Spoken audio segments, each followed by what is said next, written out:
United States are taking very seriously to show the unity and of course to show the capability as well of what is on a military basis.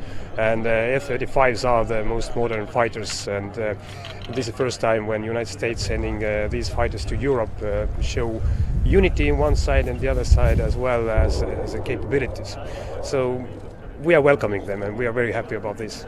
This aircraft obviously represents a step change in capabilities, not just in the unique sensors and capabilities that it holds on board, but also the way that it helps to force multiply the contribution that our existing platforms make in our ability to dominate the air across Allied airspace.